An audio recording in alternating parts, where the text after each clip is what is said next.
Estamos aqui mais uma vez para dar continuidade ao estudo da Santa Palavra de Deus. Hoje nós iremos estudar sobre a sexta mensagem. A mensagem que fala de um Deus que marca os eventos, tanto os grandes como os pequenos, desvendando os mistérios do futuro para o seu povo. Iremos descobrir dentro das páginas da inspiração o dia exato, o mês exato e o ano exato, tanto do aparecimento do Messias como também da sua morte. Deus marcou o dia, o mês e o ano exato da morte de Jesus. Nós vamos começar aqui por Lucas capítulo 24 e o versículo 27. Olha o que está escrito lá. E, começando por Moisés, discorrendo por todos os profetas, expunha-lhes o que a seu respeito constava em todas as Escrituras. Os discípulos estavam no caminho de Emaús. 3 dias antes, Jesus tinha morrido. Aquele era o primeiro dia da semana, dia da ressurreição de Cristo. Cristo agora, em outra forma, se apresenta a eles e entra no diálogo. E vendo a tristeza deles, Cristo então desvenda os mistérios das Escrituras, das profecias que apontavam para o Messias. E os discípulos pôde perceber que tudo que aquele estranho estava apresentando ali se cumpriu realmente na pessoa do seu mestre. Essa passagem de Lucas 24 e 27 deixa claro que Jesus foi um grande examinador, um grande pesquisador das Escrituras. Jesus, desde a sua mais tenra idade, ouvia falar do Messias. A sua mãe ali apresentava para ele as profecias concernentes ao Messias, mesmo não entendendo muito bem, mas Jesus degustava cada palavra, cada cena. Quando ele atingiu a idade em que poderia então dominar o estudo, ele continuou nesse crescimento tanto da graça como também sabedoria diante de nosso Deus. Examinava as Escrituras todos os dias. Quando Jesus se deparava com uma passagem difícil de compreensão, uma passagem complicada, ele não procurava os grandes da terra como nós procuramos. Não, ele não procurava os rabinos, ele não procurava os teólogos da época, que eram os intérpretes da lei, os escribas e os fariseus. Ele se ajoelhava diante do Pai, orava ao Senhor fervorosamente, estudava, examinava de novo, procurava outras profecias e lançava até clarear, até entender. Era assim que Jesus examinava as Escrituras. Nós temos o hábito de dizer, não, ele sabia tudo porque era o Filho de Deus. Não, Cristo foi 100% humano. Apesar de ser 100% divino, ele não usava a sua divindade para fazer aquilo que nós não podemos fazer. Tudo o que Cristo fez, podemos fazer se nós trilharmos o caminho. Como Jesus sabia? Será que ele sabia o dia exato, o mês exato e o ano exato da sua morte? Vamos ver. Nas Escrituras, Mateus capítulo 20, o versículo 18 e 19. Diz assim, ó. Eis que subimos para Jerusalém, e o Filho do Homem será entregue aos principais sacerdotes e aos escribas. Eles o condenarão à morte, e o entregarão aos gentios para ser escarnecido, açoitado e crucificado. Mas, ao terceiro dia, ressuscitará. Jesus sabia o dia exato da sua morte. Ele sabia que ia morrer no primeiro dia, no segundo e no terceiro ressuscitar. Ou seja, ele ia morrer num determinado dia, ia descansar no outro e ressuscitar no terceiro. Por quê?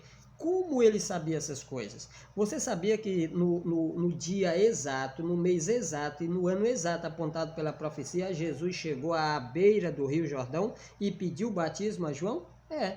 Ele chegou, pediu o batismo. João olhou para ele espantado e disse, não pode, eu é que devo ser batizado por ti e você vem a mim. E Cristo disse assim, ó, deixa por enquanto, porque nos convém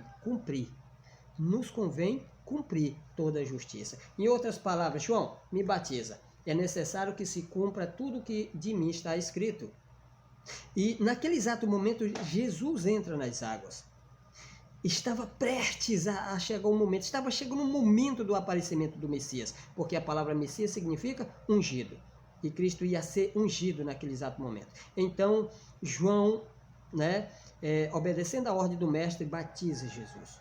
Jesus sai então das águas. olha para os céus e eleva os seus pensamentos a Deus e faz uma fervorosa oração.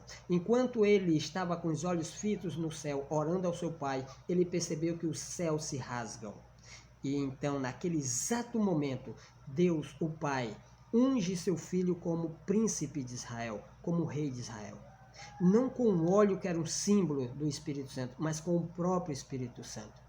E no livro de Atos diz que Deus ungiu seu Filho Jesus com o Espírito Santo. Naquele exato momento estava aparecendo o Messias, porque a palavra Messias significa ungido. Naquele exato momento estava aparecendo o Cristo, isso, né, no grego, porque a palavra Cristo, uma palavra grega que quer dizer ungido. Jesus foi ungido, o Messias estava aparecendo.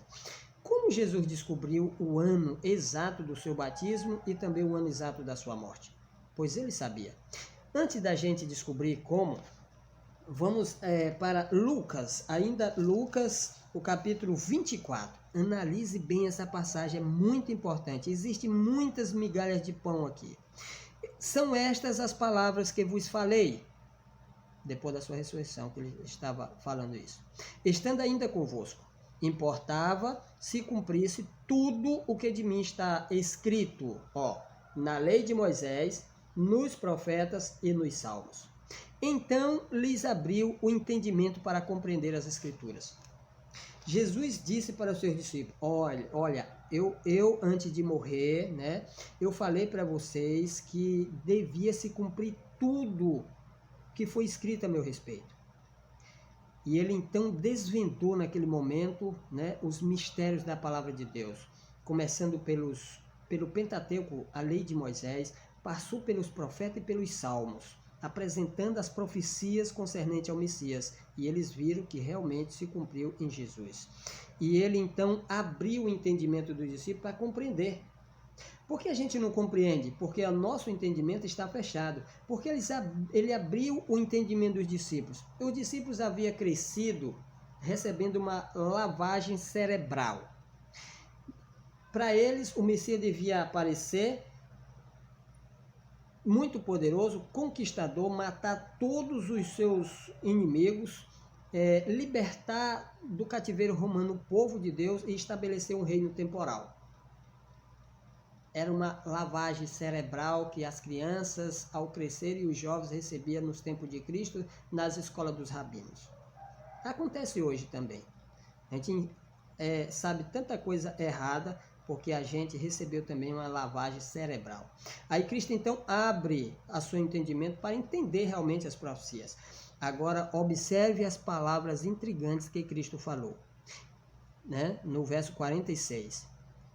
E disse-lhes: assim está escrito que o Cristo havia de padecer e ressuscitar dos mortos no terceiro dia. Agora me diga, onde está escrito que Cristo havia de ressuscitar no terceiro dia? Padecer está escrito em várias partes dos profetas, dos salmos, mas ressuscitar no terceiro dia? Olha o que ele disse, repito de novo. Ele lhes disse: assim está escrito que o Cristo havia de padecer e ressuscitar dentre os mortos no terceiro dia. Eu já li os salmos todinho, várias vezes. Eu já li os profetas maiores e menores, mas eu nunca achei escrito que o Cristo, ao aparecer, devia morrer e ressuscitar no terceiro dia. Devia morrer, mas especificando o terceiro dia para a sua ressurreição, eu nunca encontrei. Você já encontrou? Mas se Cristo disse que estava escrito, é porque está escrito. Todo o mistério é desvendado através da lei de Moisés. Então vamos para Levítico. Levítico capítulo 23. Fala das 7 festas. Vamos ver?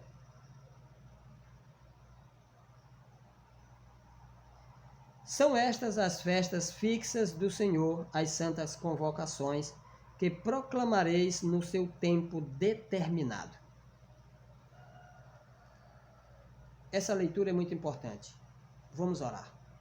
Querido Deus, amado Senhor, nesse momento estamos estudando uma parte difícil, Senhor, da Tua Palavra. Difícil de se compreender. Muitas das vezes passamos o tempo todo ensinando ou aprendendo alguma coisa. E às vezes a gente descobre que está errado e precisamos mudar. Ajuda-nos a compreender a Tua palavra. Descobrir essa parte especial Tua, Senhor. De nos revelar. E revelar a data dos eventos, aqueles eventos que traz dor e sofrimento para nós. A fim de que antes nós podemos nos preparar para enfrentar. Esteja conosco, é o que te pedimos, te agradecemos por Jesus. Amém, Senhor. Amém. Amém. Levítico 23, o versículo 4 diz: são estas festas fixas do Senhor, santas convocações que proclamareis no seu tempo determinado. No mês primeiro, aos 14 do mês, no crepúsculo da tarde, é a Páscoa do Senhor. Aqui está a primeira festa. Não vamos falar das festas hoje. A Páscoa foi estabelecida um pouco antes da descida da última praga sobre o Egito. O Egito estava assolado, estava destruído. 9 pragas haviam descido sobre o Egito, devido à dureza dos seus corações. Deus estava cumprindo a profecia que ele havia dado a Abraão. Abraão, teu povo vai ser escravizado por 400 anos, mas eu vou julgar a gente que escravizar eles e vou tirar eles de lá. Chegou o tempo marcado na profecia e Deus estendeu a sua mão. Só que o Egito reteu o que pertencia a Deus, que era o seu povo. E a ira de Deus desceu sobre o Egito. Agora faltava a última praga, que era a morte de alguém no lar de cada de cada parte do Egito. A morte do primogênito. E Deus disse para Moisés, isso está em Êxodo capítulo 12, Moisés, pede para cada família, para o pai de cada família, para lá o cabeça de cada família, escolher no dia 10 deste mês, mês de Abib, mês de Nição, primeiro mês do mês, escolher um cordeiro, sem defeito, sem mancha. Escolhe ele no dia 10 e guarda ele até o dia 14. No dia 14, vocês imolam o cordeiro. Cada família deve imolar o cordeiro. Pega uma bacia, apara o sangue, pega um hisopo e marca as portas da casa de vocês no dia 14. Bom, o cordeiro era escolhido, separado no dia 10 e ficava lá na casa da família, com a família até durante 5 dias, até o dia 14. No dia 14, ao crepúsculo da tarde era imolado. O que significa crepúsculo? Crepúsculo é os últimos raios do sol entre o dia e a noite, ou seja, o pôr do sol. Existe uma passagem clara dizendo que o cordeiro pascal era imolado no pôr do sol? Existe. Deuteronômio capítulo 16, o verso 6. Lá deixa claro, você examina lá e descubra. Então, ao pôr do sol devia imolar o cordeiro.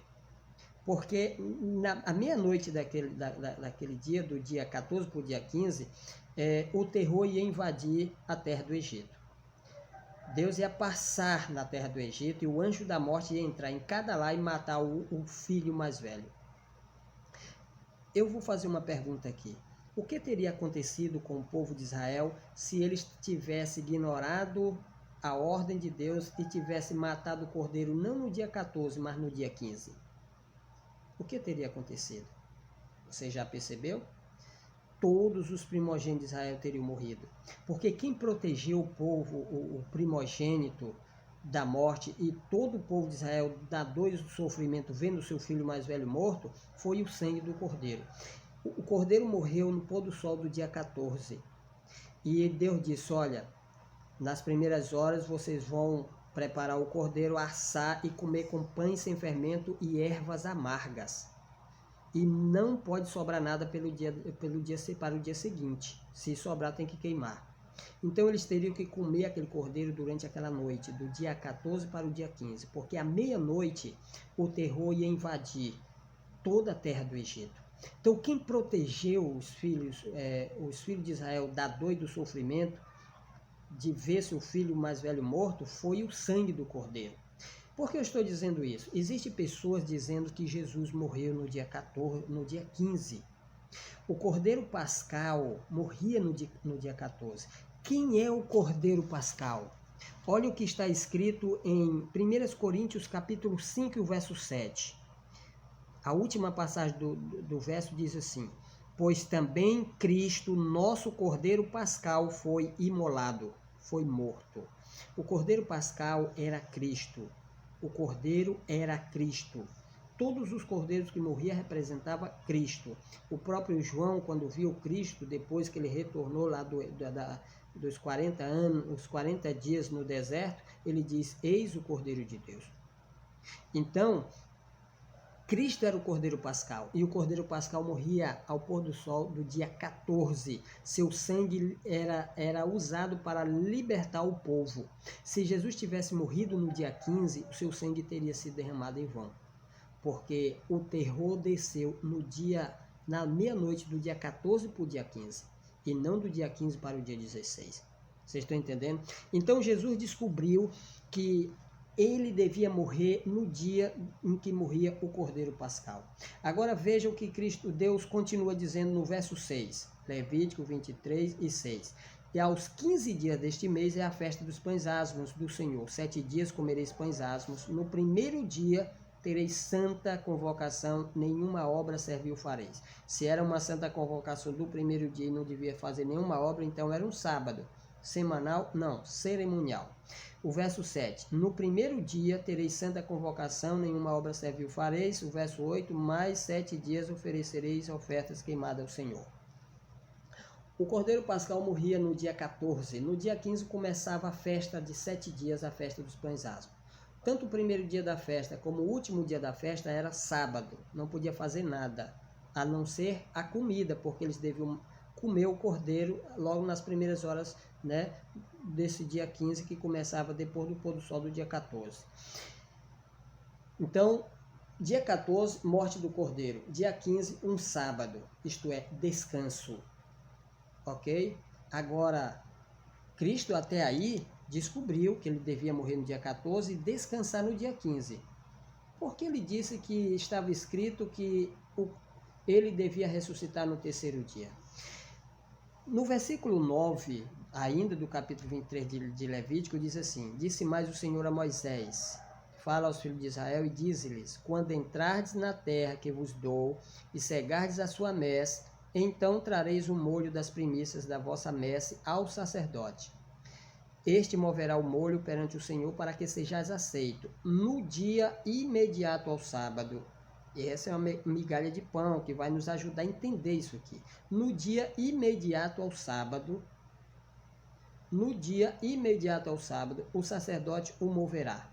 No dia em que o moverdes o molho, oferecereis um cordeiro sem defeito. Bom, quem é as primícias? Para quem apontava as primícias? O Cordeiro Pascal apontava para a morte de Cristo. O primeiro sábado, o sábado que caiu no dia 15, o primeiro dia da festa dos pães asmos, apontava para o descanso de Cristo no pó da terra. E as primícias, o que significavam as primícias? Olha o que está escrito em 1 Coríntios capítulo 15, o versículo 20, diz assim, mas de fato Cristo ressuscitou dentre os mortos, sendo ele as primícias dos que dormem. Então, as primícias apontavam para Jesus, ou para a sua ressurreição. As primícias eram realizadas no dia após o sábado.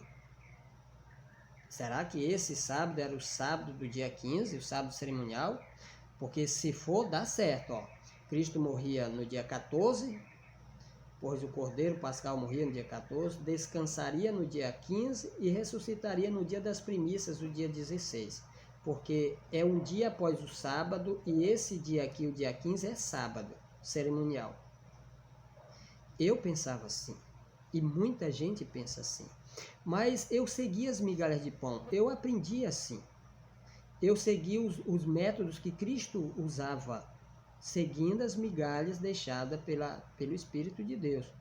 Então vamos analisar, e quero tentar mostrar a você que entende assim também, que Cristo morreu no dia 14, descansava no dia 15, que era o sábado, o descanso, e ressuscitava no dia das primícias, que era o dia 16, porque o dia das primícias era um dia depois do sábado. Será que esse sábado aqui que a Bíblia diz, e logo no dia após o sábado, né, É o dia das primícias, o sacerdote vai mover as primícias. Será? Vamos analisar de novo, né? Comparar uma migalha de pão com outra migalha de pão. Falando das primícias, no verso 12 diz: no dia imediato, o sábado, o sacerdote moverá o molho das primícias. Indo para o Pentecostes, usa a mesma expressão imediato sábado. Presta atenção. Contareis para vós outros, o verso 15, desde o dia imediato ao sábado, desde o dia em que trouxerdes o molho, que era o dia das primícias. 7 semanas inteiras serão, até ao dia imediato ao 7º sábado. Essa expressão 7º sábado, imediato, que usa pela terceira vez a expressão imediato, não ao sábado agora, porque a primeira, se referindo às primícias, diz no dia imediato ao sábado será apresentadas as primícias. Quando fala do Pentecoste, no dia imediato ao sábado, no dia em que mover as primícias, vocês vão contar 7 semanas inteiras. Agora, quando fala pela terceira vez, aí no versículo 16, diz assim, ó, até ao dia imediato ao 7º sábado. Então, não pode ser um sábado cerimonial, porque só existia um dia 15 no primeiro mês de Abib. Não existia 7 sábado. Só um, que era o dia 15. Aliás, 2, né? Dia 15. No dia 15 era sábado e no dia 21, final da festa dos pães asmos, também era sábado. Se contava no dia imediato ao sábado, contava 7 semanas, ou 7º sábado. Até o dia posterior ao 7º sábado. Então, esse sábado não é o sábado cerimonial, é um sábado semanal. Qual é a diferença dos sábados cerimoniais para o sábado semanal? O sábado semanal é o 7º dia, sempre é o 7º dia, sempre é o último dia da semana. Os sábados cerimoniais não, é como uma data mensal. O dia 15 do primeiro mês podia cair numa quinta-feira, numa quarta, numa terça, numa segunda. No dia da morte de Cristo, esse dia 15 caiu em cima do sábado. Quer dizer, o dia 14 caiu exatamente no dia de sexta-feira. Por quê? Providência divina. Cristo na criação finalizou na sexta, descansou no sábado. E no domingo ele continuou o seu trabalho. Então, Cristo, na providência divina, o dia 14 caiu numa sexta, porque no plano da redenção, Cristo devia descansar, finalizar a sua obra de redenção no 6º dia, descansar no sábado e no dia de domingo ressuscitar para continuar seu trabalho em prol da nossa salvação. Isso Cristo examinou tudo. É por isso que na providência divina, o dia 14 daquele ano caiu exatamente numa sexta-feira. E o dia 15, que era um sábado cerimonial, caiu em cima do 7º dia, que é o sábado semanal. Daí vem aquela expressão famosa de João: pois grande era aquele dia de sábado. Por quê? Porque quando a gente coloca um objeto em cima do outro, fica maior. Todos os dias têm o mesmo tamanho, 24 horas, mas a Bíblia usa a expressão grande era aquele dia de sábado. Por quê? Porque o sábado cerimonial do dia 15 caiu em cima do sábado semanal. E o dia das primícias caiu exatamente no dia posterior ao sábado cerimonial, dia 15. Então, Jesus morreu no dia 14, descansou no primeiro sábado cerimonial, o primeiro dia da festa dos pães asmos, e também que caiu também em cima do sábado semanal, e ressuscitou no 3º dia, no dia após o sábado, como as primícias dos que dormem. Então, Jesus descobriu tudo isso pela palavra. Agora, como ele descobriu o ano? Vamos ver como ele descobriu o ano. Quando ele foi para Daniel, pois ele leu todo o Velho Testamento, procurando, examinando, pesquisando, quando ele chega em Daniel, ele se depara, assim como o Guilherme Miller também fez, ele se depara com o capítulo 9. 9 e 25 diz assim: sabe e entende desde a saída da ordem para restaurar e para edificar Jerusalém até o ungido ao príncipe 7 semanas e 62 semanas. Pronto, está marcado aqui o ano exato do aparecimento do Messias.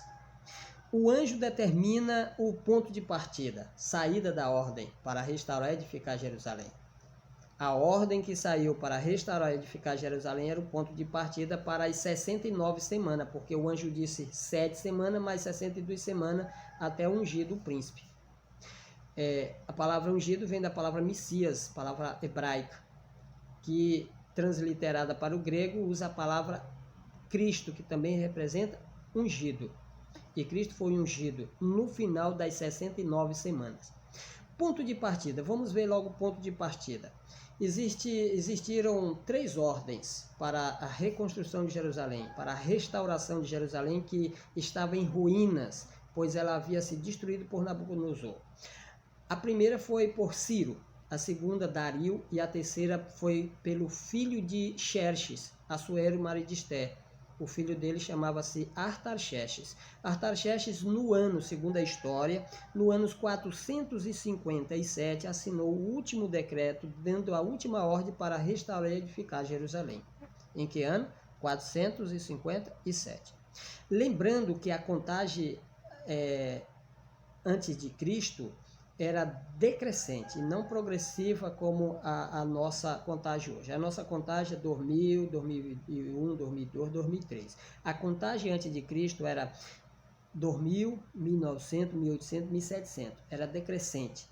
Como era decrescente, o encontro da contagem decrescente para o início da contagem progressiva, houve um probleminha com o ano zero. Então, para que não seja problema, nós vamos começar o ponto de partida com o ano que vem depois do ano 457, que é o ano 456. Se você pega o ponto de partida, qual é o ponto de partida? 457. Era o ponto que deveria ocorrer às 69 semanas, no final das quais iria aparecer o ungido, ou seja, o Messias, ou seja, Jesus seria ungido com o Espírito Santo depois do seu batismo com o pombo, com a pomba. Quantos anos dá 69 semanas? Uma semana tem 7 dias. 7 vezes 69 dá exatamente 483 dias. Dentro da Bíblia, lá em Números capítulo 14, o verso 34, Deus pega 40 dias e transforma em anos, dando 40 anos. Então, esse é o método de entendermos as profecias e foi usado pelos profetas, por Daniel, né, que ele recorreu às profecias de Jeremias, e também pelo próprio Jesus. Então, 483 dias transformado em anos dá 483 anos. Se nós contarmos a partir do ponto de partida, que é o ano 456, devido ao problema do ano zero, nós vamos chegar no ano 27. Exemplo, 483 menos, porque era decrescente, 456, chegamos no ano 27. No ano 27, no dia exato e no mês exato, Jesus procurou o batismo. Como ele sabia o dia exato de ir e o mês exato? Ele descobriu na história o dia exato em que Artaxerxes assinou o decreto e o mês exato no qual foi assinado o decreto. Então ele descobriu o dia e o mês e o ano exato da assinatura do decreto, da saída da ordem, e fez os cálculos e apareceu a João para ser batizado. Sabe por quê? Porque Deus, ele é preciso na sua contagem. Não passa nem um minuto a menos, nem um minuto a mais. É preciso. 40 dias é 40 dias, não é 39 nem 38. 483 anos são 483 anos. Não é 484 ou 482. Ok? Como ele descobriu agora o ano da sua morte? Ele descobriu o ano do aparecimento do Messias, né, que era o ano 27, ele foi lá, se batizou e foi ungido. A partir daquele momento ele se tornou o Messias. O anjo continua ainda no versículo 27. Ele, o Messias, né, o ungido, fará firme aliança com muitos por uma semana. Na metade da semana fará cessar o sacrifício e ofertas de manjares. O verso 26 diz: depois das 62 semanas será morto o ungido. Então o ungido devia morrer depois das 69, porque 7 semanas já havia passado, mais de 62 semanas. O ungido devia ser morto. 7 semanas ou uma semana tem 7 dias. Ele devia fazer cessar o sacrifício na metade da semana. Então Cristo descobriu que o seu ministério, a partir da sua unção, seria de 3 anos e meio, metade da semana, no final da qual ele devia fazer, através da sua morte, cessar os sacrifícios e as ofertas de manjares. Porque todos os sacrifícios que eram feitos, realizados, apontavam para ele. Era sombra. Uma sombra que se encontra com o corpo original desaparece. Ok? Então Cristo descobriu o tempo exato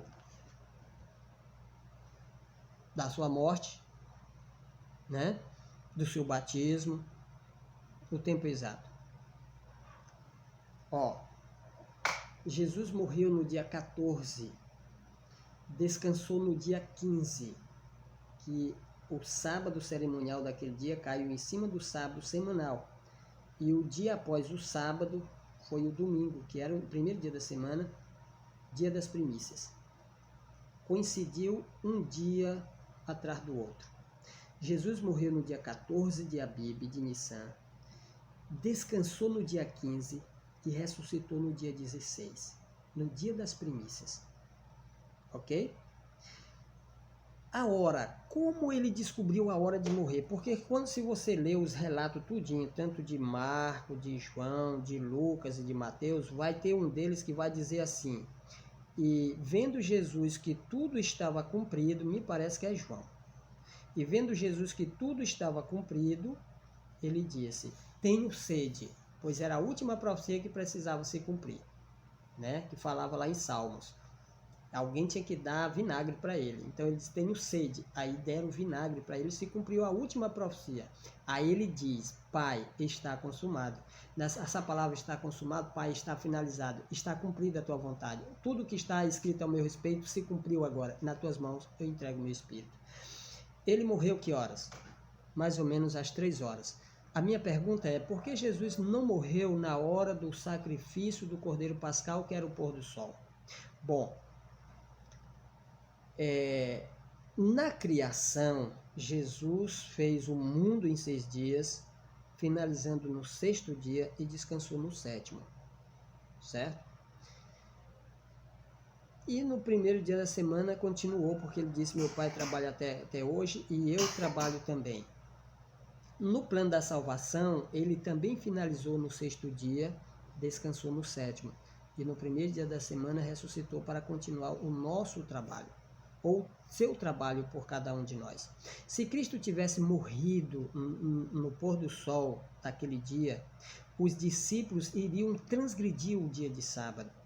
Eu não sei se vocês já observaram, mas Lucas, ele diz assim: as mulheres que seguiram Jesus viram ali onde foi depositado o corpo e voltaram para preparar aromas e bálsamos, e no sábado repousaram segundo o mandamento.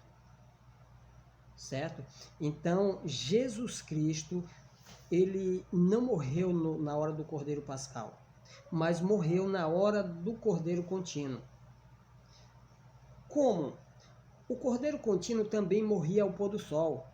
Era morto todo dia 2 cordeiros, um de manhã e outro à tarde. O que morria à tarde era o pôr do sol. Agora, quando chegava no dia 14, para que os 2 cordeiros não morressem no mesmo horário, eles anteciparam a morte do Cordeiro Contínuo. Morria às 3 horas da tarde, ou mais ou menos às 3 horas. Ellen White, no Desejo a Todas as Nações, faz uma ligação da cruz ao santuário. Diz que quando Cristo bradou lá, que a terra tremeu, o sacerdote ia degolar o cordeiro da tarde. Aí a terra treme, o cordeiro escapa. Cristo sabia a hora exata de morrer. Então nós vemos que as Escrituras apontou o ano exato, o dia exato e o mês exato. Que Deus possa nos abençoar. Amém.